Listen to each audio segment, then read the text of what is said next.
We were outbound for Thanksgiving break, planning to spend 8 days on the boat out at Catalina Island. And we're about at the halfway point offshore, just exiting the shipping lanes, when the RPM of the engine suddenly dropped. Pulled it back to idle, engine continued to run. We thought, oh, I must have a fuel filter clog.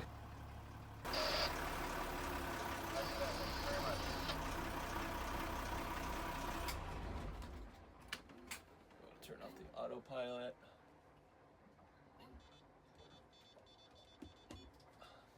All stations. This is Coast Guard Sector Los Angeles. Doesn't look that bad. Really hard to fuck a shot right now. For a regularly scheduled marine information broadcast. Oh, I just spilled. I need a rag. 157. Where's towels. the Hope it's up. Splashed. Roger, that position is fine. Please notify traffic when anchored.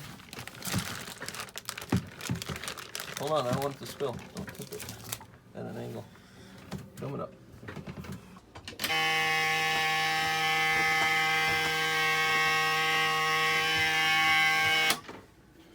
Oh, the fun continues.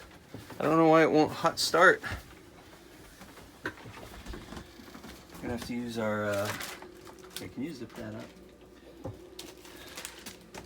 Watch your toes.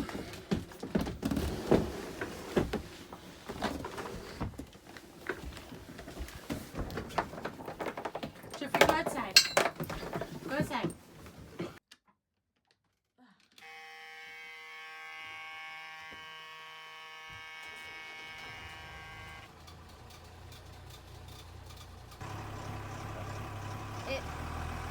Yeah, she does here.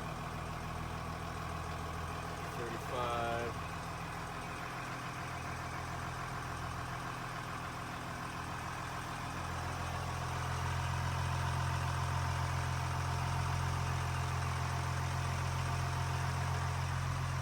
Looking at the existing filter, it didn't look particularly dirty. It looked fine. So that raised some concern for me. I'm thinking, oh, well, either I've got a clog, which is highly unlikely, in the secondary engine-mounted filters, or I've got a physical clog in the fuel line or a fuel pump issue.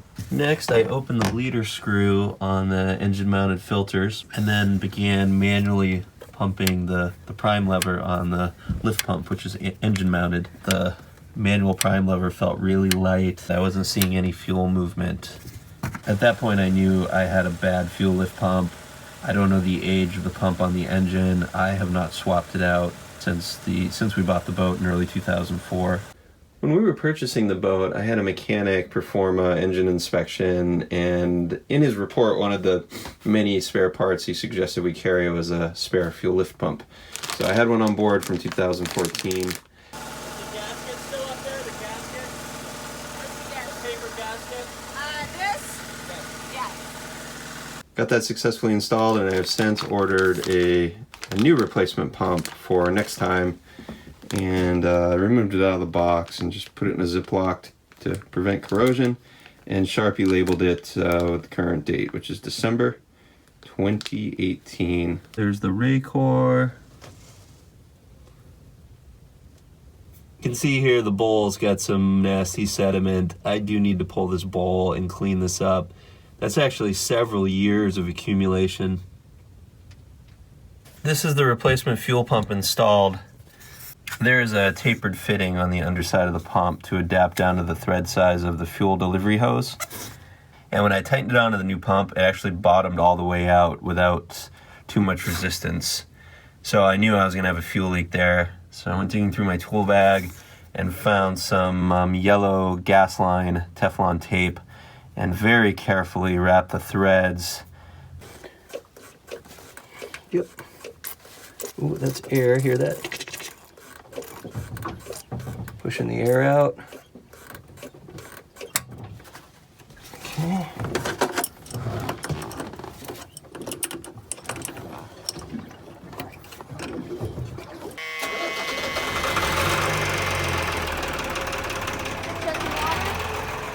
Misfiring. We'll check what, yeah. You wanna go check see if we're pumping water? Be careful with my phone. so misfiring.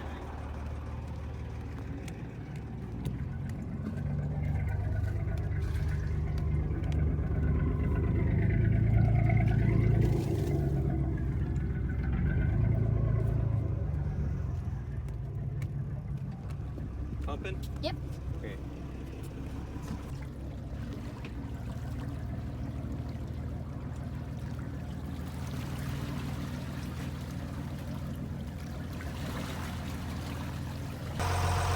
All right, so next step, I'm gonna let it run for a bit, and I'm gonna go down there periodically, make sure we don't have any leaks.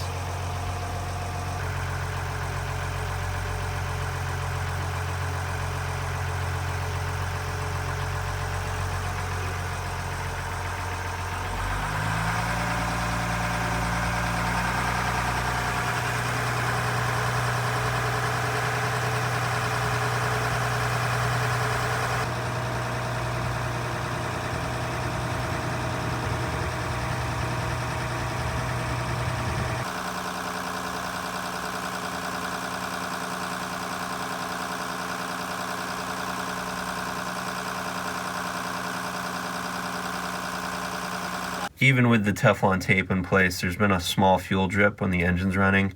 You can see the absorbent pad down below and some of the red staining from the fuel. That's from the run back from Catalina Harbor to Alameda Bay and Long Beach, which was about 7, maybe 8 hours of engine time. Today, back at the marina, it's actually been a couple weeks since the pump was installed. I'm gonna remove the new pump. I need to pull the pump off the engine in order to remove this fuel hose. The fuel hose doesn't have a coupling to allow you to spin the nut. The whole hose has to twist.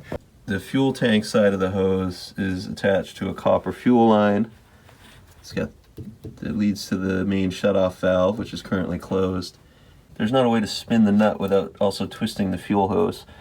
So what I found worked best out at sea is I removed the fuel pump from the engine with the hose attached and then spun the fuel pump to remove the hose. So I'm going to do the same thing today. Those two studs and nuts provide clamping pressure to hold the lift pump against the side of the engine. The nut on the aft side of the engine, which is frame left, there's very limited clearance to get a wrench in there. It's about I want to say a 16th or an 8th turn of the wrench, and I could actually reach in there diagonally. And that, even to do that, I first have to remove this heat exchanger hose, because there isn't enough room to get the wrench in there and turn it with the hose in the way. I know Snap-on, and I'm sure some other manufacturers, make a wrench that's 90 degrees and it's thinner walled, and that would actually be the perfect tool to keep on board, sized appropriately for these nuts. Since I don't have that, I didn't have it before, I don't have it today, I'm just going to go through the process of removing the heat exchanger hose. There isn't really a good spot for mounting a camera while my elbows are in there wrenching. All you'll be looking at is my arms. So I'm going to stop here and we'll resume once I have the pump removed. Okay, so I got the nuts loose, but I can't get the lift pump off the engine. I need to rack the engine over a little bit to free the mechanism that's in there to allow the pump to pull free. The fitting that was in use, the one on the right, it's the incorrect thread type. It is not a tapered thread.